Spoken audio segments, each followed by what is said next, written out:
D.L. موڈی. D.L. موڈی. اور جب وہ اس دنیا سے رحلت کر رہا تھا تو اور اس نے کہا کہ جب میں اس دنیا میں سے جاؤں گا اس دن میری تاج پوشی کا دن ہوگا. اس دن میری تاج پوشی کا دن ہوگا. اور کلام میں لکھا ہے کہ مرنے کا دن پیدا ہونے کے دن سے بہتر ہے. مرنے کا دن پیدا ہونے کے دن سے کیا ہے؟ بہتر ہے. اور وہ اس بھید کو جانتا تھا D.L. موڈی. اور اس نے کہا آج جب میں اس دنیا سے جاؤں گا تو میں یتیم نہیں ہوں، میرے بچے یتیم نہیں ہوں، بلکہ میں ایک بادشاہ کے پاس جاؤں گا. اس دن میری تاج پوشی کا دن ہوگا. کتنی بڑی بات ہے. اور یہ وہی شخص اس ایمان کی گواہی دے سکتا ہے جو یسوع مسیح کے بارے میں جانتا ہے. اور اس نے کہا آج میری تاج پوشی کا دن ہوگا. ہاللیلویا ہاللیلویا. سو میرے عزیزو 18ویں آیت میں لکھا ہے ہر ایک بات میں شکر گزاری کرو کیونکہ مسیح یسوع میں تمہاری بابت خدا کی یہی مرضی ہے. دنیا کے اندر ساری قربانیاں جو شریعت کی ساری قربانیاں تھیں وہ سب منسوخ ہو چکی، ختم ہو چکی.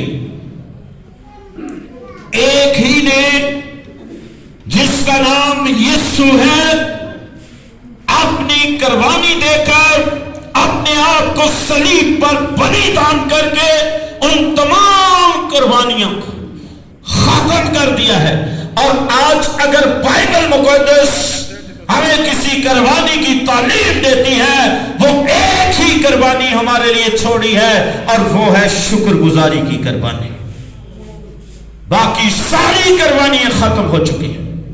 ایک ہی قربانی کی تعلیم بائبل مقدس دیتی ہے اور وہ ہے شکر گزاری کی قربانی.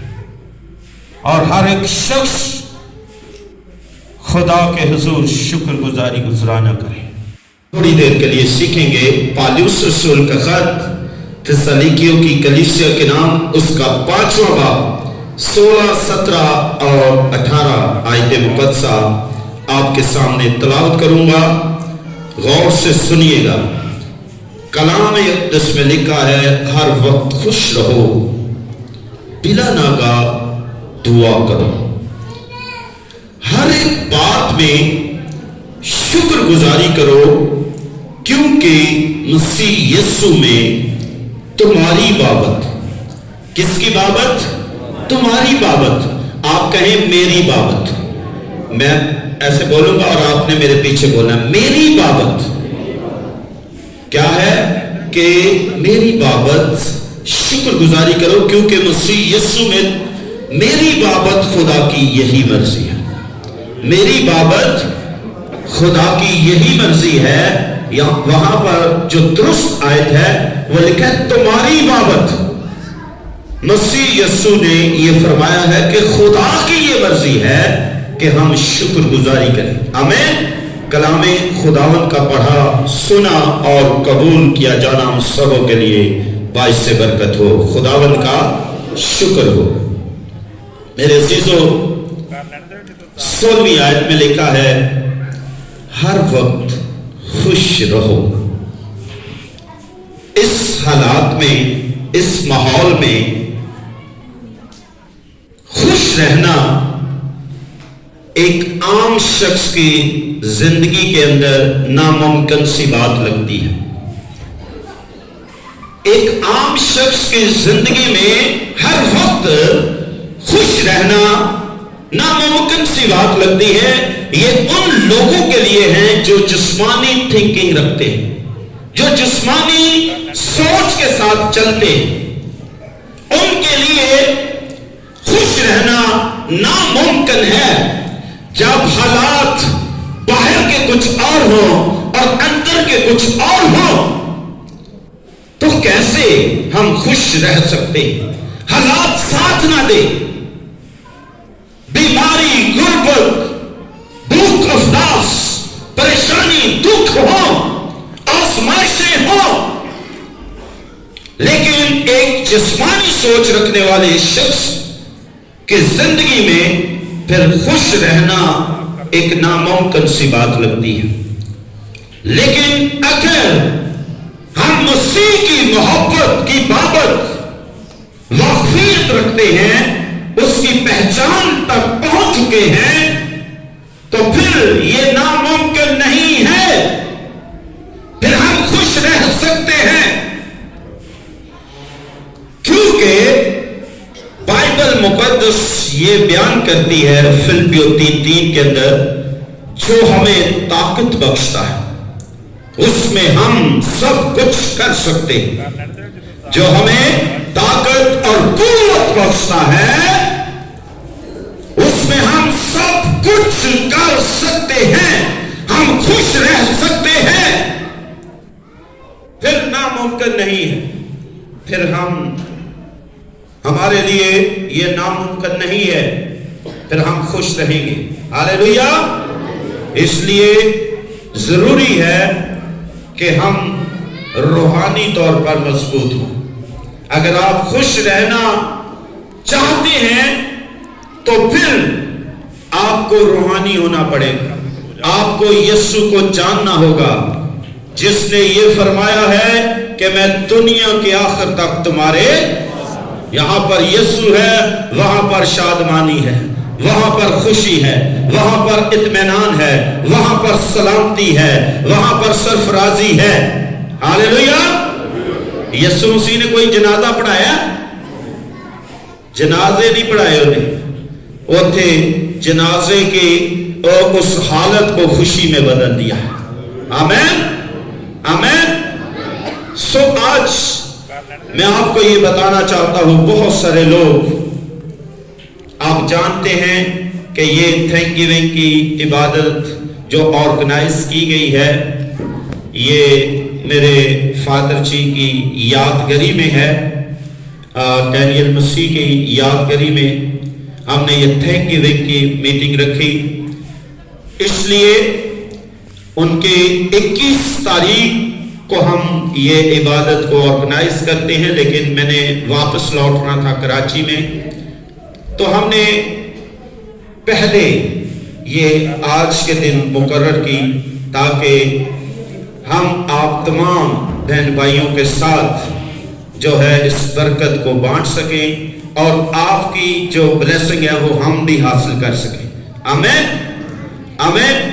सो याद रखिएगा कि आज दुनिया के अंदर बहुत सारे लोग ना उम्मीद हो जाते हैं, परेशान हो जाते हैं, जिनके पेरेंट्स इस दुनिया से रखलत कर जाते हैं, चले जाते हैं, खुदावंद में सो जाते हैं और लोग समझते हैं कि वो यतीम हो चुके हैं।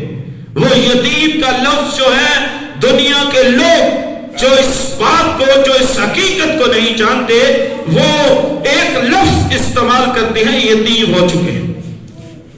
लेकिन जो खुदावंद में है, जो मसीह यीशु पर ईमान रखता है, जो उसे अपना हकीकी शख्सी निजात दहिंदा कबूल करता है, वो इस बेत को जानते हैं कि वो कभी यतीम नहीं होते, क्योंकि उसका कौल है कि मैं दुनिया के आखिर तक हमेशा तुम्हारे साथ हूं।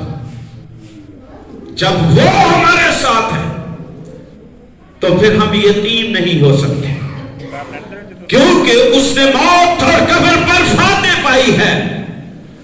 अब वो कभी मरने का नहीं, अब कभी वो मौत का जायका चखने के लिए दोबारा से नहीं आएगा, बल्कि वो जिंदा है और आसमान पर आपकी शफाअत के लिए मौजूद है। ना तो उन्हें मरना है, ना से यतीम होना है। हालेलुया। क्योंकि वो हमारे साथ है। सो मत इस नाउमीदी के अंदर जिंदगी बसर कीजिए, मत आंसू बहाइए, बल्कि उसकी शुक्रगुजारी कीजिए। हालेलुया। सो हर वक्त क्या लिखा है? खुश रहो। पहली बात, हर वक्त खुश रहो। दूसरी बात है बिला नागा दुआ करो। हर रोज हमें ये तालीम मिलती है बाइबल मुकद्दस में से कि हम दुआ करें, खुदा की हुजूरी में झुकें, उसकी सताइश करें, उसकी हम्द करें। सो दुआ के लिए 3 अल्फाज हैं, दाल एंड और अल्फ। दिल से, अकल से और ईमान के साथ। पहला लफ्ज दाल है, दिल से। दूसरा लफ्ज है एन, अकल से। तीसरा लफ्ज है ईमान से। जब हम कलामे खुदा में पढ़ते हैं तो वहां पर लिखा है कि तू अपने सारे दिल और अपनी सारी ताकत से किससे मोहब्बत कर? किससे? अपने खुदावन से मोहब्बत कर। और जब हम दिल, अकल, ईमान के साथ उसके हुजूर झुकेंगे तो फिर कोई चीज नामुमकिन नहीं होगी। फिर आंसू नहीं, खुशी होगी, शादमानी होगी। एक खुदा का खादम, बहुत ही अजीम खादम, और उसका शागिर्द जो है वो बिली ग्राम, जिसकी पूरी दुनिया के अंदर मिनिस्ट्री जो है सबसे बड़ी मिनिस्ट्री बिली ग्राम की है, जिसने दुनिया के अंदर रिवाइवल लाया है। अमेरिका के अंदर बहुत बड़ा रिवाइवल उसके वसीला से पूरी